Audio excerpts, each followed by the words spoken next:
I want to bring up to the stage to present the ACA honor to Chale Nafus, Alka Banut.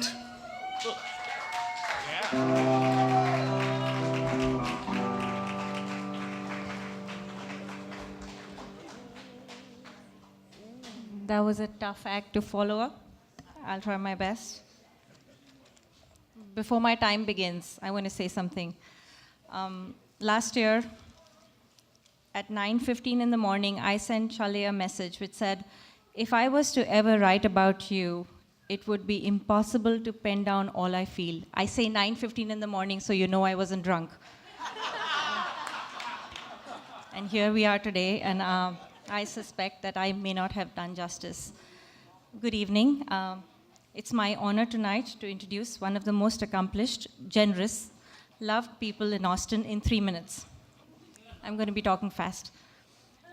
For over 4 decades, Chale Nafus has taught cinema formally, informally, socially. ACC, AFS, and countless students and audience members are testament to that. He has supported art and artists in traditional as well as non-traditional disciplines and forums. Chale has been involved in, continues to be, in presenting and being a part of a lot of festivals in town.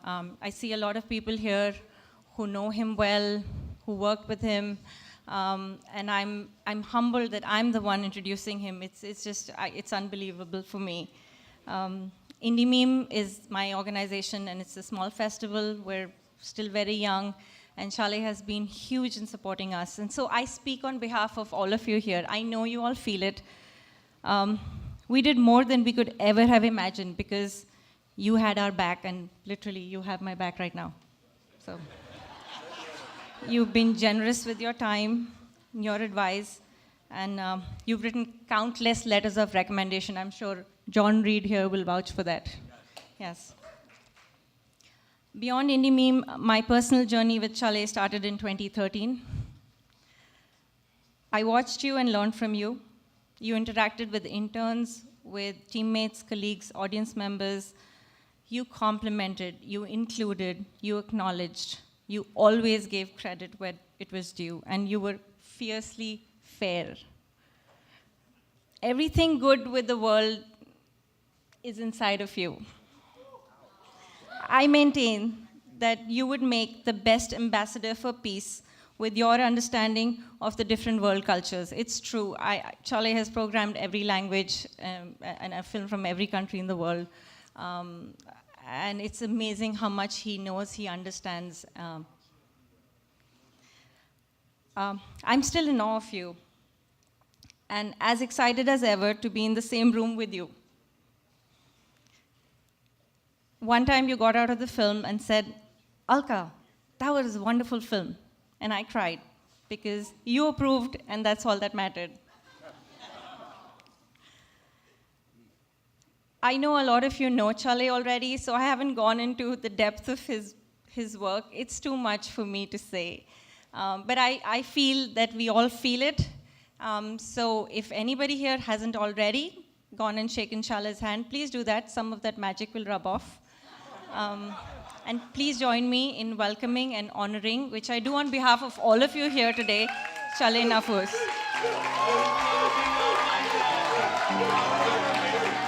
Thank you very much, Alka.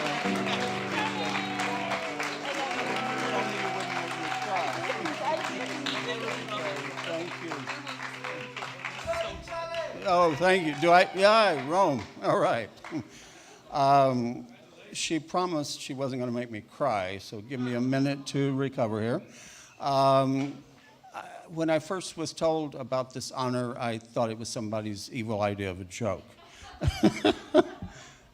It's not from humility, it's from uncertainty. So I spent the last couple of weeks going over my life. It's a really good exercise, I think. I've been alive 75 years, so there's a lot of ground to cover. And I finally came up with a simple way of defining me. I have a great deal of love and enjoyment for movies and for other cultures, and that just kind of sums it all up. As a Virgo, I have to start at the beginning. I was born in 1942 in the attic of St. Paul's Hospital in Dallas during wartime. The Battle of Stalingrad was going on, but I had nothing to do with that. The important thing about that is that 25 minutes after I was born, my father rushed out of the hospital, not out of joy, but to run to catch a bus to go see a movie downtown. And it turns out, I found out later, that movie was talk of the town. So it really, I think, proves to me that movie loving is in my DNA, or it was at least congenital. Now, my sister is 11 years older than I am, and she was a reluctant babysitter, I found out. So when I was about 5 or 6, this was really wonderful. She did this. She would take me to this little movie theater close to our house in Dallas, and apparently would leave me there so she could go off and be with her boyfriend, whom she subsequently married. It was a shotgun marriage. We won't go into that. But she gave me my earliest, inadvertently gave me my earliest movie memories. The Red Shoes, the wonderful Powell Pressburger film from England, which still holds up, and some awful Abbott and Costello films, and a lot of Charlie Chaplin shorts. And so I forever thank my sister for that. In the mid-50s, I went to Spence Junior High, my favorite 2 years of 12-year public education. Because my school was half Latino, half Mexican-American, and half Anglo. And that was the beginning of learning about other cultures. I began learning Spanish at that time. 1958, I saw Pather Panchali, a Bengali film. As far as I know, it was the very first film I saw that had subtitles, was not in English. When I got a car in 1960, I began going to the Teatro Panamericano in Dallas, which is a beautiful old building, no longer there, of course. No subtitles, all these films from Mexico and Argentina, but by then I could understand the dialogue pretty well. And of course, at the same time in the 60s came the golden age of foreign cinema. So I went to see practically everything I could of Fellini, Kurosawa, Antonioni, Bergman, Truffaut, and Godard. So that was really my film education.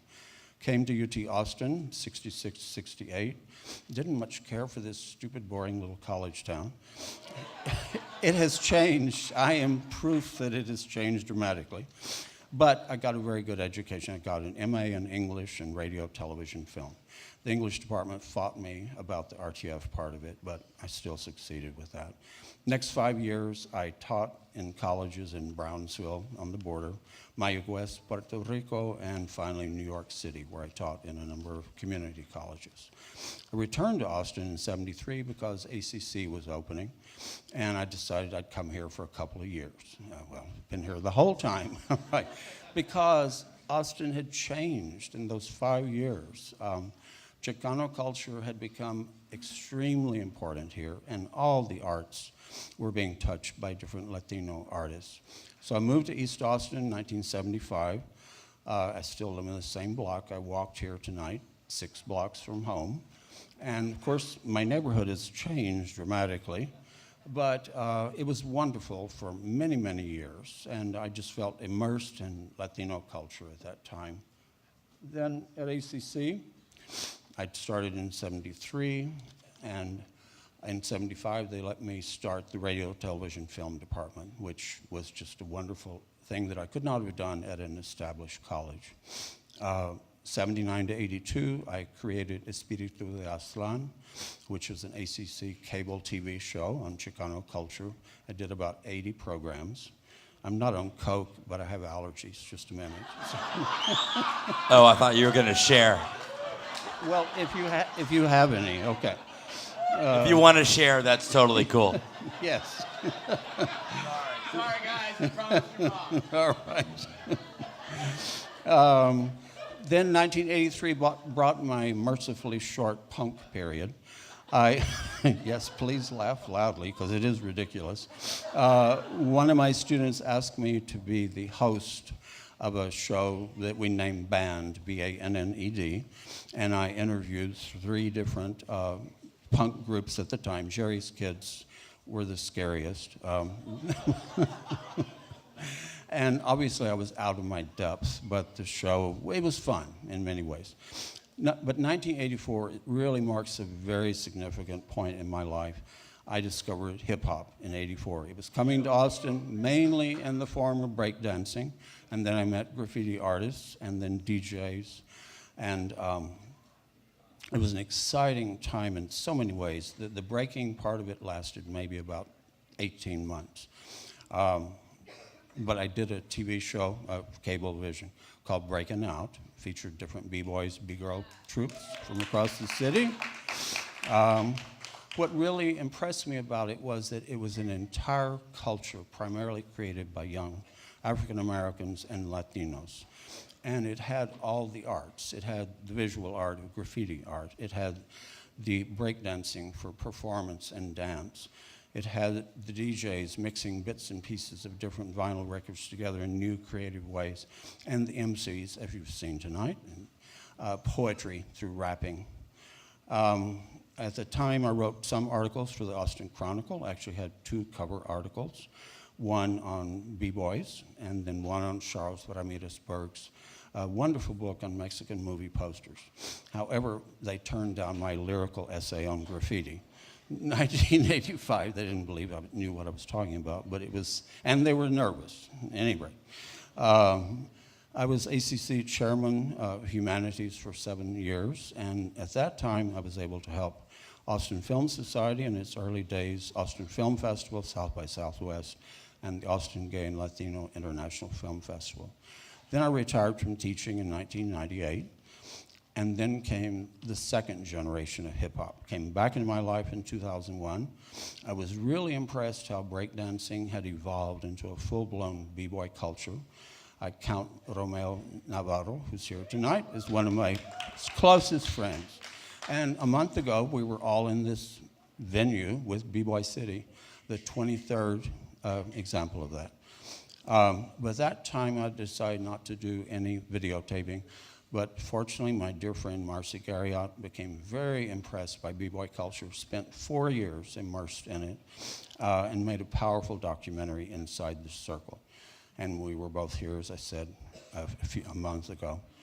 2002, coming out of retirement, thanks to Rebecca Campbell, I became director of programming at Austin Film Society. I showed and wrote about 80 films a year with an emphasis on global cinema, new and old.